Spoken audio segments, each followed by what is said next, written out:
आज या सरकारने बघितलं तर कोट्यावधी रुपये नुसतं विकास निधीचे नुसते होर्डिंग लावतायत, पण विकास कुठं दिसत नाहीये. आणि त्यामुळे जनतेचा कल जो आहे तो आमच्याकडे आहे, आमच्या पक्षाकडे आहे. आमचा तडजोड होत असेल तर आपल्याला ती तयारी घेऊन पुढे जायचं, कारण आपल्याला विरोधकांवर मात करायची. आपल्याला त्या विरोधकांना उभी पछाड करायची. तर आमच्याकडे आज सत्ता नाही आहे, परंतु प्रचंड शिवसैनिकांचा आणि जनतेचा पाठिंबा असल्यानं आम्हाला आमचा कॉन्फिडन्स वाढत चाललाय. नमस्कार, मी विनोद शिंगे, न्यूज 24 प्रतिनिधी. आज आपण हातकणंगलीत आपल्या समोर आहेत कोल्हापूर जिल्ह्याचे उपनेते संजयजी पवार साहेब.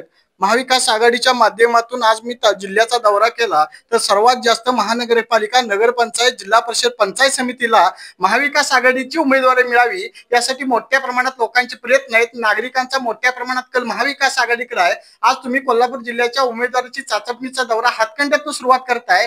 या जिल्ह्याच्या दौऱ्याबद्दल आपण नेमकं काय सांगाल? पुढच्या होणाऱ्या सर्व स्वराज्य संस्थाच्या निवडणुका ज्या आहेत त्या जिंकण्याच्या दृष्टिकोनातून आपले सर्वांचे प्रयत्न सुरू आहेत. आपल्याला कारण आपल्याला कष्टकरी असून देत, शेतकरी असून देत, किंवा महाराष्ट्र वाचवायचं, आपल्याला मुंबई वाचवायचे. आज जर बघितलं तर ह्या सरकारने फक्त जाहिरातीवर नुसतं पैसे खर्च केलेले आहेत. आज या सरकारने बघितलं तर कोट्यावधी रुपये नुसतं विकास निधीचे नुसते होर्डिंग लावतायत, पण विकास कुठं दिसत नाहीये. आणि त्यामुळे जनतेचा कल जो आहे तो आमच्याकडे आहे, आमच्या पक्षाकडे आहे, आमच्याकडं. आणि सर्वांनी एक ठरवलंय की ह्या निवडणुकीमध्ये की कोणत्या परिस्थितीमध्ये ह्या सत्ताधाऱ्यांना घरी बसवायचं. नाही बसवलं तर हा महाराष्ट्र संपेल, लचके तोडतील, मुंबई संपवतील, ह्या उद्देशाने त्यांची खात्री झाली. त्यामुळे आमची दौरे सुरू आहेत. आणि आम्हाला बघितलं तर आमच्याकडे आज सत्ता नाही आहे, परंतु प्रचंड शिवसैनिकांचा आणि जनतेचा पाठिंबा असल्यानं आम्हाला आमचा कॉन्फिडन्स वाढत चाललाय की आम्ही सर्व निवडणुका पुढच्या आम्ही जिंकणार. हातकणंगल्यासह नगरपालिका, नगरपंचायत मध्ये भरपूर ठिकाणी नगराध्यक्ष पदाची मागणी ठाकरे सेनेला मिळावी अशी मागणी होत आहे. ही संधी आपल्याला मिळाल्यास आपण निवडणूक लढवणार का अन्य वेगळा काही निर्णय घेणार? नाही, शेवटी आमची इच्छा व्यक्त करणं आमचं काम असतं. आणि आमची इच्छा मातोश्रीवर पोहोचवण्याचं काम जिल्हा प्रमुख, उपनेते म्हणून आम्ही चांगल्या पद्धतीने करू.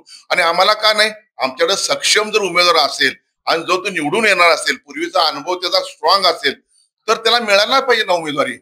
आम्ही आतापर्यंत महाविकास आघाडी जरी असली किंवा काय आपली असली, तर आम्ही आमची जबाबदारी ज्या पद्धतीने लोकसभा, विधानसभा, कोणत्या निवडणुकीमध्ये सर्व शिवसेने पदाधिकारी आणि शिवसेने उद्धव साहेबांच्या आदेशाप्रमाणे प्रामाणिकपणे काम केलं, त्यांनी सुद्धा केलं. परंतु जेव्हा आमच्याकडे सक्षम उमेदवार आहेत, निवडून येऊ शकतो मशाल चिन्हावर, तेव्हा तो आमचा प्रामाणिक प्रयत्न राहणार. आम्ही महाविकास आघाडीच्या सर्व नेत्यांना सांगणार की नाही, ही जागा आम्हाला पाहिजे. सांगण्याला आपल्याला काय अडचण आहे, लोकशाही आहे, आपल्याला मागायला काय अडचण आहे. आणि मागणार आम्ही. आणि आमच्या भावना सन्मान्य प्रभूसाहेब, विनायकराव साहेब, औरबांच्या माध्यमातून उद्धव साहेबांना पोहोचण्याचं काम करणार की नाही, ही जागा मशाल चिन्हावर आम्हाला सुटली पाहिजे अशी आम्ही विनंती करणार.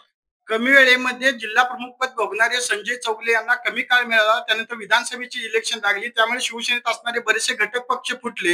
परिणाम त्यांच्या मोठी जबाबदारी होत असताना आता त्यांनी चांगल्या पद्धतीने युवकांचं संघटन केलंय. परिणामी हातकणंगले आणि शिरोळ तालुक्याचा इतिहास बघितला तर शिवसेनेकडे वाढता कल वाटतो, वाढती उमेदवारी वाढत्या. त्यामुळे संजय चौगले यांच्यावर नेमकी कोणती जबाबदारी असेल? नाही, आता त्यांच्याकडे जबाबदारी, तुम्ही युवक, आता माझे ते सुद्धा युवकच आहेत ना. ते युवक असल्या कारणानं युवकांची बरोबर. आणि आज बघितलं जिल्हा प्रमुख झाल्यापासून दुसऱ्या दिवशीपासून पूर्वीचा त्यांचा अनुभव प्रचंड आहे. आणि त्या अनुभवाचा फायदा ह्या मतदारसंघामध्ये प्रत्येक ठिकाणी जाऊन, प्रत्येक ठिकाणी भेटीगाठी घेऊन, प्रत्येक समाजाला एकत्र घेऊन ती बांधणी ज्या पद्धतीने करतायत, ती बांधणी खूप महत्वाची आहे. आणि त्यांच्याबद्दल असलेला विश्वास, त्यांच्यावर असलेला प्रामाणिकपणा आज जर बघितलं तो एकनिष्ठ आणि शिवसेनेची एकनिष्ठ राहिलेला आज सर्वांना बघायला मिळते. प्रत्येक ठिकाणी सुखा दुःखाला, प्रत्येक ठिकाणी अन्याय झाला तर संजय चौगुले त्याची टीम तिथं पोहोचती, हा महाराष्ट्र सगळा बघतोय, आम्ही बघतोय. आपण नेमक्या किती जागेसाठी इच्छुक आहात नगरपंचायत, नगरपालिकेच्या? आम्ही आज इथं 17 जागा आहेत. मी आल्यानंतर माहिती येते 17 ठिकाणी 17 जागेवर आमचे उमेदवार आहेत. पण तो शेवटी मित्र पक्षाबरोबर आपण तडजोड करताना काही ठिकाणी आपल्याला जर प्रामाणिकपणे चांगल्या ठिकाणी तडजोड, म्हणजे ज्यामध्ये हेल्दी म्हणतो आपण त्याला, जर तडजोड होत असेल तर आपल्याला ती तयारी घेऊन पुढे जायचं. कारण आपल्याला विरोधकांना मात करायची, आपल्याला त्या विरोधकांना धोबी पछाड करायचे. आणि त्यासाठी थोडेफार ऍडजस्टमेंट ह्या राजकारणामध्ये महत्वाची असते, लवचिकपणा महत्वाचा असतो. तो लवचिकपणा ठेवून आम्ही पुढे जाऊ. पण जिथं स्ट्रॉंग उमेदवार आमचे असतील तिथं आम्ही तडजोड करायला आता आमची मानसिकता नाही आहे. पवार साहेब, जिल्ह्याचं राजकारण करत असताना इलेक्शनच्या, विधानसभेच्या, लोकसभेच्या माध्यमातून आपण बाहेर पडतात, पण काही वेळा मातोश्रीवर सुद्धा आपल्याबद्दल गैरविश्वास दाखवला जातो, त्यावेळी आपली नाराजी सगळ्या जिल्ह्याला व्यक्त होते आणि पुन्हा एकदा निवडणुकीच्या माध्यमातून पुन्हा एकदा आपण सक्रिय होत आहे. मातोश्रीची नाराजी नेमक्या काय करण्यासाठी आणि त्यांना आपण काय नेमकं सांगाल? नाही, काही वेळा चुका आमच्यावर होत असतात. एक शिवसैनिक म्हणून वडिलांकडे आमची भूमिका मांडण्याने तर कोणाकडे मांडायची. एक मुलगा म्हणून मुलग्याला जर त्रास झाला तर मुलगाने जाऊन शेवटी आपल्या वडिलांना सांगायला लागतं, आपल्याला घरातल्या प्रमुखांना सांगायला लागतं, पक्षप्रमुखांना सांगायला लागतं.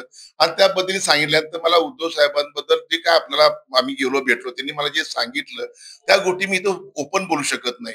कारण माझा जो मी त्यांना सांगितलं काही झालं तर एक हनुमान म्हणून मी जिथं उद्धव साहेबांची जिथं प्रभू रामचंद्र जसा हनुमान बसतो तसा मी कायम बसायला तयार आहे.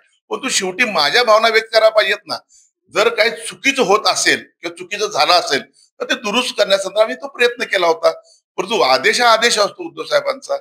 काल काँग्रेसच्या एका नेत्याचा मेळावा झाला, त्या मेळाव्यात त्यांनी असं स्पष्ट सांगितलं की तळ्यात मळ्यात करणाऱ्या कार्यकर्त्याला कोणत्याही पद्धतीचं काँग्रेस पक्ष संधी देणार नाही. अशा पद्धतीचं तुमच्या शिवसेनेची बरेचसे कार्यकर्ते काही वेळा शिंदे शिवसेनेत दिसत आहेत, काही वेळा तुमच्या शिवसेनेत दिसत आहेत. अशा कार्यकर्त्यांना आपण काय सांगाल? 100% ज्यांनी अडचणी टायमाला पक्ष सोडून गेलेले आहेत, आमच्या उद्धव साहेबांना मातोश्रीला ज्यांनी ज्यांनी फसवलं आहे, तेव्हा आमचा सगळ्यांना आग्रह असणार आहे की साहेब अशा लोकांना, अशा गद्दार लोकांना, जे विश्वासघातकी लोक आहेत, जे तुम्हाला फसवून गेले, आम्हाला फसवून गेले, त्यांना जवळ करू नका, अशी आमची भूमिका कायम राहणार आहे. कोल्हापूर जिल्ह्यात नगरपालिका, नगरपंचायत, जिल्हा परिषद, पंचायत समितीच्या निवडणूक लढवत असताना शिवसेना आता रडणार नाही तर लढणार आहे आणि रस्त्यावरची लढाई करणारा पुन्हा एकदा ठाकरे साहेबांच्या आदेशानं शिवसैनिक तयार झाला असून आम्हाला ज्या जागा अपेक्षित आहेत त्या मिळाल्यास आम्ही नक्कीच महाविकास आघाडी सोबत राहू. तसेच घटक पक्षाचा कोणताही निर्णय अमान्य केला जाणार नाही, अशा मत संजय पवार साहेब यांनी व्यक्त केलं. तो न्यूज 24 साठी विनोद शिंगे, हातकणंगले.